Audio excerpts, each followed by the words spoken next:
हाय नमस्कार. मी म्हणलं होतं मला बरं बरं वाटत नाही. पण कसं आहे माहिती आहे का, मला रात्री एवढी चक्कर आली की मी बेशुद्ध पडली. आणि मग सकाळ सकाळ दवाखान्यात जायचं तर दवाखाना उघडा नसते तर मग काय केलं, हळूहळू बसत उठत 9 वाजता गेली, सरकारी दवाखान्यात गेली. आता आपल्याला सरकारी शिवाय मार्ग नाही, बरोबर आहे का नाही. सरकारीच आपल्याला लागते दवाखाना.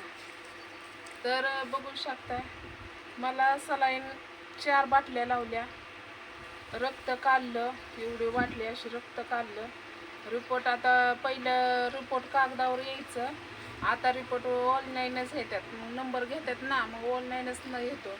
तर त्या रिपोर्टमध्ये असं आलं की PC कमी झाल्या आणि रक्त नाही. आता एवढी ढणक्या खांडक्या मी, एवढी जाड, आणि रक्त कसं नाही तेच मला कळलं. मला हसायला लागलं की बाई मी एवढी जाड आहे, मला रक्त कसं काय आलं. मी त्या नर्सला पण म्हणलं, डॉक्टरला पण म्हणलं की मी एवढी जाड आहे मला रक्त कसं काय नाही. तर म्हणली वाळल्या माणसाला लय असतं पण जाड माणसाला रक्त नसतं या. तर तुम्हाला भरायची लय गरज आहे रक्त. किती पॉईंट तर आहे म्हणले रक्त, 7 का 8 पॉईंट रक्त आहे. 10 पॉईंट लागतं वाटतं, 7 का 8 का 5 काय माहीत किती आहे, ध्यानात नाही माझ्या. तर ही गोळ्या आहेत त्या बघू शकता, खाली दाखव. ही गोळ्या आहेत त्या सरकारी मधल्या, एवढ्या अशा ढिगभर गोळ्या आल्या त्या. ही गोळ्या आल्या त्या, गोळ्या दिसतात का, ही गोळ्या. आणि ही बानूबाईला आणले, बानूबाई पण आजारी पडली, दुनियेची रडती. 2 दिवस झालं माझ्यामुळं पण तिला कणकणी आली. आणि ही आयुर्वेदिक 150 रुपयाला बाटली. आणि ही आणलंय सांद, ही सगळ्याला चालतंय. मग ही आणलं बानूला चोळायला, कारण काय झालं माहिती का, बानूचं पायाला हात लावू दे नाही बिलकुलच. मग लचकलाय का काय काय झालंय काय कळलं नाही. पण तिथं हात लावला की ती रडती, बरंच म्हणजे लईच रडती या. मग ही अशी बाटली आणली मी तिला, बघू शकताय. काय नाव आहे मला माहीत नाही, पण त्या डॉक्टरने दिली लिहून, म्हणजे सरकारीमध्येच मी लिहून आणली औषधं. बानूचं वय ही सांगितलं, आणि सर्दी खोकला ताप. हे बघा, बघा हे असं 5 मिली द्यायचंय, राहील म्हणले. जर नाहीच राहिलं तर बानूला न्यावं लागेल. तरी सकाळी लय उपचार केले तर घरगुती पण, कारल्याचा पाला पाजला, परत नवरत्न तेलाने मालिशी केली, मिठाच्या पट्ट्या, अमुक तमुक लय केलं. आणि ती बिडी तुम्हाला दाखवलेलं, ती बिडी ओढून त्याचा धू बानूला सोडला. म्हणजे घरगुती पण औषधं करतोय, असं नाही की डॉक्टरकडेच औषधं करतोय. तर हो का, मला सलाईन म्हणजे माणसं इथं लावत्यात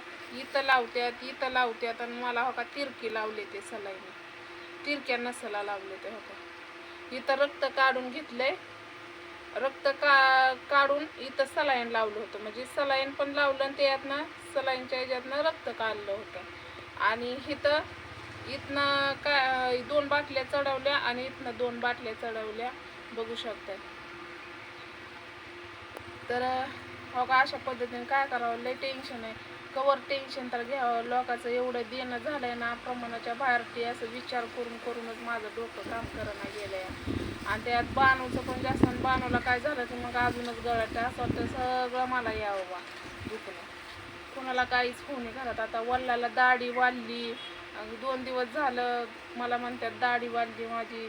मी म्हणलं मी काय करू, माझ्याकडे पैसे नाहीत, काय करावं. आज सोमवार दिवस, पण बाजारला सुद्धा पैसे आमच्याकडे नाहीत, माझ्याकडं. लाडक्या बहिणीचं आईचं आलतं, माझं तर काही येत नाही. ते लाडक्या बहिणीचं आलं तर बानूच्या दुधाचं 900 रुपये दिलं. आणि घरात काय आणलं थोडंफार सामान तर लागतंय. आज पावसा पाण्याची रानात काही कामं लागणार, लय अवघड झाली परिस्थिती. आणि माझं काय होतं माहिती आहे का, ही लय दुखत होतं आणि इथं असं चमकत होतं छातीमध्ये पण. आणि सगळं हातपाय असं नाही का असल्याने नसल्यानेच होत होतं. करोनाच्या इंजेक्शनने माणसं लय बाद झाले ती. आणि लय दवाखान्यात बी माणसं होती प्रमाणाच्या बाहेर. बानूला न्यायचं होतं, पण बानूला नुसती सरकारीमध्ये काय तपसत नाही ती आणि आपली ऐपत नाही की चांगल्यामध्ये न्यायची. मग बानूला औषधं आणली तिथं सरकारीमधनं लिहून कागदावर, तर बानूला न्यायची होती, तर तिथं तपसत नाही ती आणि तिथं सलाईन पण बानूला लावत नाही ती. म्हणजे बानू अशा अपंग आहे ना म्हणून सलाईन पण लावत नाही. आता म्हणलं होतं बानूला सलाईन लावावं, माझ्या संग न्यावा, पण गाडी बी नाही आपल्याकडं, आपल्याला कोण मदत करणारं पण नाही. कुणाला म्हणून हात पसरायचं की चला बरं गाडी, आणि जरी दुसऱ्याच्या गाडीवर गेले तरी लोक नावं ठेवते ती बाई. आणि हो का, मला गरज आहे, मी कुणाच्या पण गाडीला हात करते, बानूला कुठं न्यायचं असल्यावर कुणाच्या बी गाडीला हात करून मी बानूला नेते. पण लोक आमच्या गावात अशी आहेत का नाही की का बाईला लाज आहे का चालली कुशाल लोकांच्या गाडीवर, काय असल्याशिवाय, म्हणजे अशा गोष्टी असते तो. म्हणजे बोलावं तेवढं कमीच आहे. पण मला काय हो का जास्त काय अजून पण बरं वाटत नाही. बानूला पण बरं वाटत नाही. आता बानूचा हेडाव काढावं तर बानूला सारखी 24 तास रडती या. दाखव बानूकडे.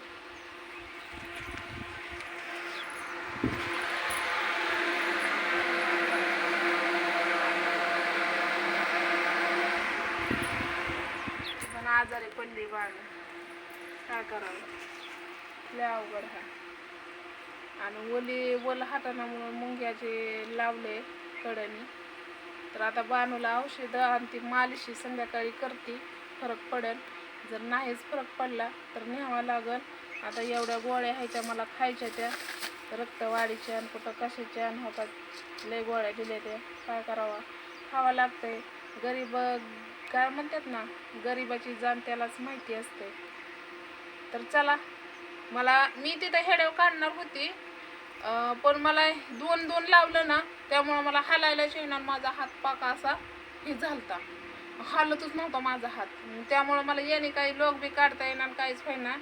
तर म्हणून मला काही काढायला जमलं नाही आणि माझ्यासंग कोणच नव्हतं आणि त्यामुळं मी काय काढला नाही. नाहीतर माणसाने काही उगाचच बसवले, उगाच नाही बसवल्या.